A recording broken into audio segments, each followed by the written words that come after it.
together, the way that a lot of people talk. And you said something to them which contradicts what you've just said. I'm not making any claims here. I'm just asking for the evidence of it. So, if Muslims and even non-Muslims who are anti-Zionism, who hate Israel, if they're talking perpetually on here, are you in fear that soon Israel's sovereignty will go? Israel would be gone because of what people have said on here. All of the evidence is to the contrary. Did you want me to answer? Yes, please. All of the evidence is to the contrary. When they attack Israel, Israel shows that it is stronger than I had ever imagined. I never imagined that we would be able to go into Gaza the way we have and have such an impact on the terror group Hamas. I never imagined we could go into Iran and have such an impact on the world's greatest sponsor of terror and genocide, the Iranian Revolutionary Genocide regime. I never imagined that Assad would fall in Syria. Ruben, Dave, everybody, Mississippi, we're living in a time of miracles. Say again? Hey, I can't really hear you. But we are living in a time of miracles. Hi. I believe that Israel is it's like a sail. It's like a boat with sails on it, and Hashem is providing the wind. And I hope that somebody like Danny or Grace or Daniel will hear something and agree with some part of it. I don't know how it works. I know we show up, we do our work, and somehow Hashem is putting all the pieces together for us and keeping us going. So I'm not afraid of the Muslims. I anticipate that things will get difficult because they often do. We've been living for a while in a golden age, but most of the time that we Jews have lived in the diaspora, in Golos, in exile, we've had a hard time and we've had to figure out how to survive. Some people, I won't mention their names, some are in this room, have risked their lives for me, and their family have risked their lives for me, so that I have, thank you, so that I have a safe place to go if I want to have a refuge in Eretz Yisrael, the Holy Land. And it literally brings tears to my eyes. It's a debt that I cannot pay back except by doing whatever is in front of me. Raising my kids, taking care of my family, giving tzedakah, doing acts of kindness, and learning Torah. I'll mute up because I'm going on. That's okay, you can carry on. Only a few days ago, my wife got a nice, lovely pushka. And very, very nice it was. Miss Danny, do you have anything, would you like to say anything, Miss?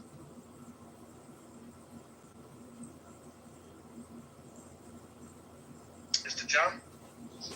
Anybody can unmute if you want to. Yeah.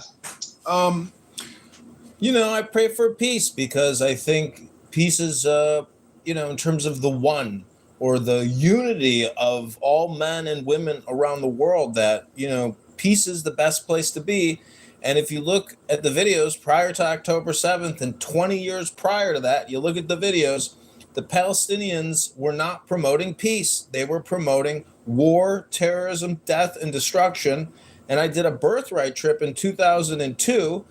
And then I saw the Palestinian Media Watch organization, and I started seeing out the hate and the murder prompts that they put out in their communication. Totally insane, totally sick, totally based on whatever bullshit they can come up with to explain their behavior. Their behavior is inexcusable, and as a result of the Supernova Festival attack, they are reaping what they sowed. But I pray for peace, and I pray for resolution, but I also pray for the defeat and downfall of Hamas. I am complete.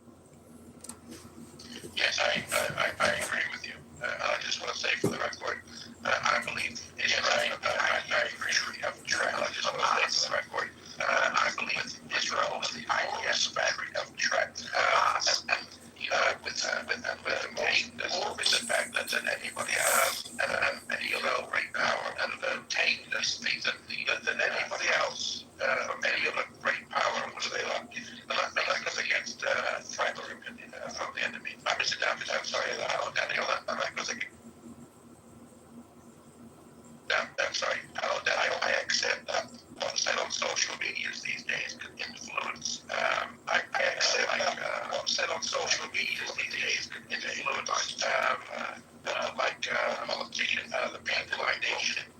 But I still don't see how it can. What politicians can happen on Clubhouse. I still don't see how it can. What will happen on Clubhouse cannot change Israel being the sovereign state. Is it me? I can't hear him at all, the audio. Oh my God, I was putting back the headphones and putting them back on. I was sure it was my headphones. Okay. Open check, we couldn't hear you in the last 2 minutes. Go ahead, John, it's the Nova Festival on Supernova, by the way. I just tried this chicken shawarma wrap. It's the first time ever, so good. I just saw the news last couple of hours. Your audio? That's right. I just saw the news last couple of hours. Robert, your microphone or headphones, can you hear me? Your microphone is not good. I'm sorry. Maybe try to restart it or turn it off, turn it on, or it ran out of battery. Okay. So it's not just Clubhouse. At LinkedIn, you have a huge community of people from Israel and Jews from different parts of the world, and these are professors from some reputable university in Israel, and also you can directly hear what the ex-Prime Minister of Israel, Naftali Bennett, he's very active there. So, by having comment, by connecting with all these people, by getting the update, how they think and all this. So all these little thing, make an impact. Like one thing I learned from the Jewish people, the most important thing is just keep on action. Even the step is small, but keep on action. John Kitover. And that action, Each state shall appoint in such manner as the legislature thereof may direct a number of electors equal to the whole number of senators and representatives to which the state may be entitled in the Congress. Yes, No senator or representative or person holding an office of trust or profit under the United States shall be appointed an elector.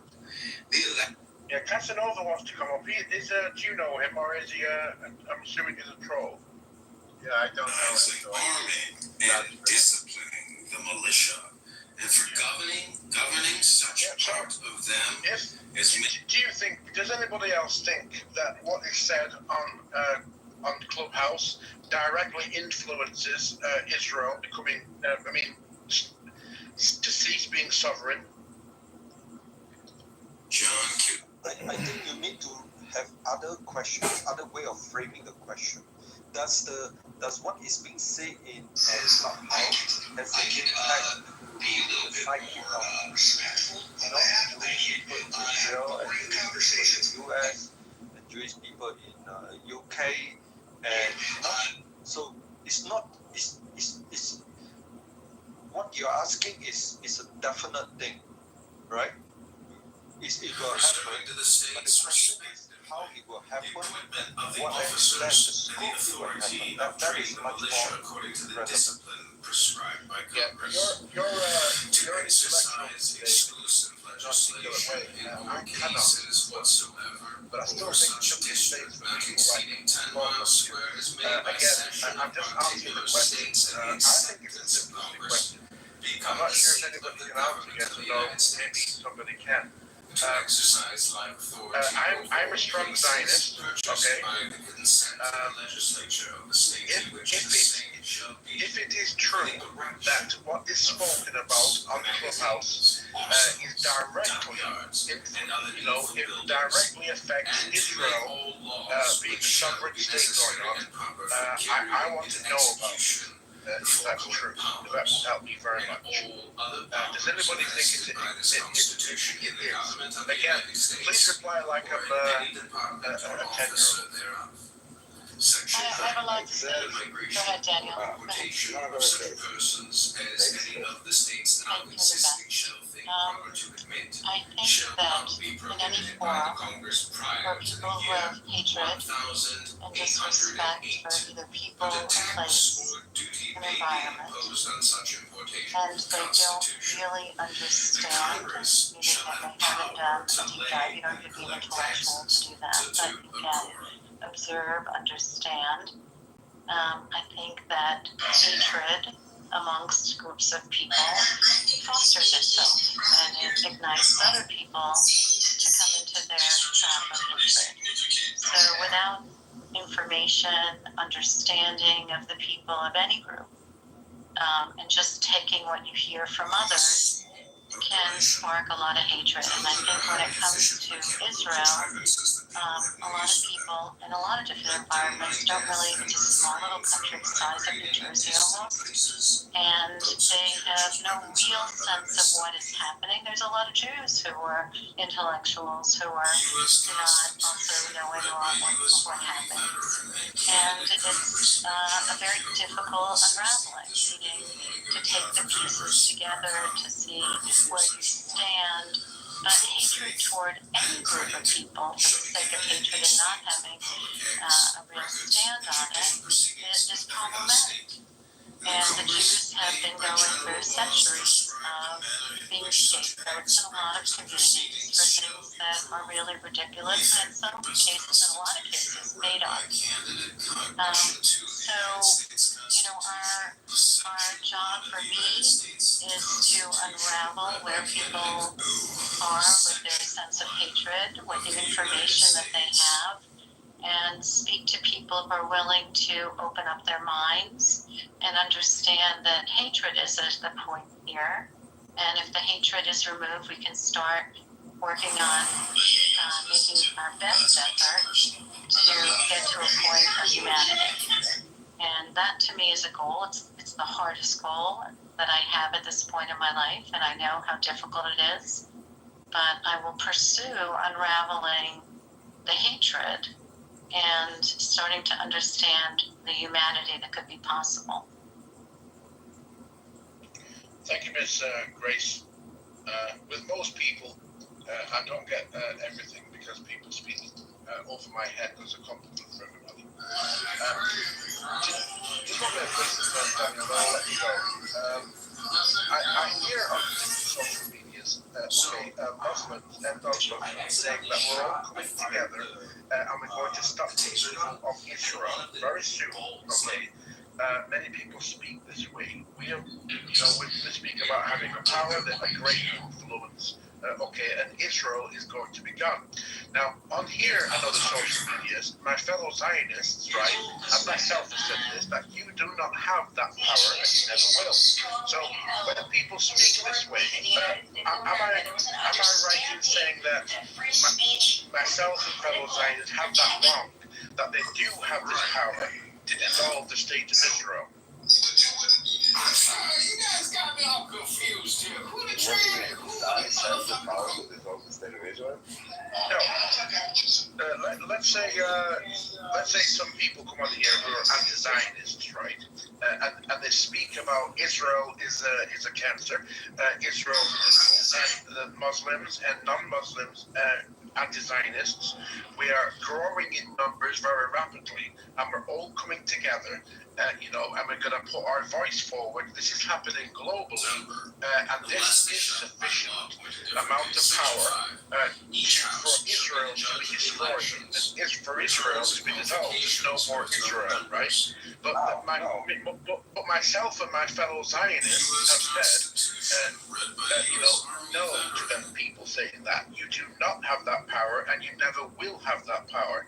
So I'm trying to find out which one is it. Do they have the power on the air and off the air to state of Israel? I just want to know which one is it.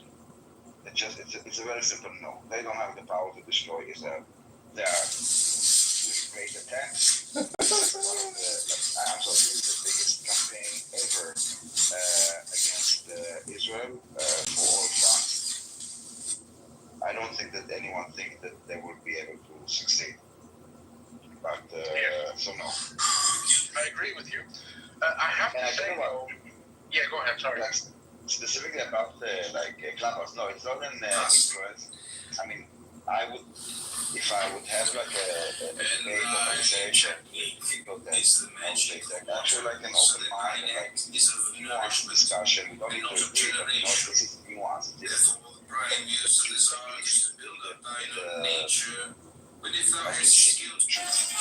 not just argument for the sake of argument, listening. So in those cases, yes, of course, we'll have the conversation. When I go to some of the properly rooms, I mostly listen. I want to hear what is being said. I want to understand, like, I like to see them for who they are, not the details, because the details is just like made up, like to see like how they behave, basically. The values that I hold, like, you know, from integrity and so forth. And unlike many other social media, here you don't really have an algorithm. No, you see it as it is. The emotions, the tones, the people. You know, it's not like people necessarily that someone says something radical, so the platform pushes it. No, you know, they are just people, and they represent themselves. So it doesn't have an impact, but it kind of gives a better, or maybe less filtered or less digital understanding of others and how they think and how they behave when they need to respond in real time and don't have time to kind of formulate a nice comment and go to ChatGPT so it will help them, right? But no, you cannot destroy Israel. That's ridiculous. I'll take a vote, Daniel. Thank you. Yeah, I like that answer. Oh yeah, Daniel's always great. I have a little bit of an unpleasant thing to say. And Grace, I'd be interested to hear back from you, maybe what you think, or anybody else, frankly. But somebody who agrees with me, I don't need to hear so much. Anyway, this is it. Lately, I've been reading the work of John le Carré, who wrote Cold War novels. Basically, the United States and England, mainly England, by the way, the United Kingdom, against the Soviet Union, beginning moments after World War II. As soon as World War II was over, the enemy Nazis, the Nazi Empire, the Nazi Reich, fell, and the enemy became the Soviet Union. Both of them enormous enemies of the Jews, both of them trying to conquer the entire world. It should tell you something that two empires, two entities, it seems like they actually could have taken over the world. The Nazis were close to winning. And the Soviet Union has a lot of nuclear weapons. The Soviet Union conquered much of Europe and much of Asia, for that matter. And communism spread like a virus.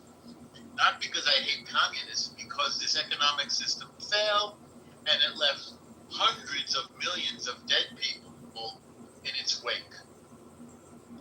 I got the idea after reading this book, The Spy That Came In From the Cold, that the idea of a Palestinian identity or nation or movement is a Soviet propaganda op, that it was never a real thing, that they never wanted to have a state, that they never thought of themselves as a state. The idea in Islam is a caliphate. They don't believe in the nations that men make. They believe in one ummah, one community. And again, I have nothing against an ummah or anything like that. The only thing I'm against is people who want to kill us, whether we're Americans or Europeans or Jews, or for that matter, Christians or anybody else. Anybody that has a totalizing philosophy and wants to conquer the world and force you to agree with them at the point of a sword or the muzzle of a gun, I'm against them. Obviously, it's not complicated. And the way that the Palestinians talk to us, if you ask them how much is 2 + 2, they say you're a Zionist.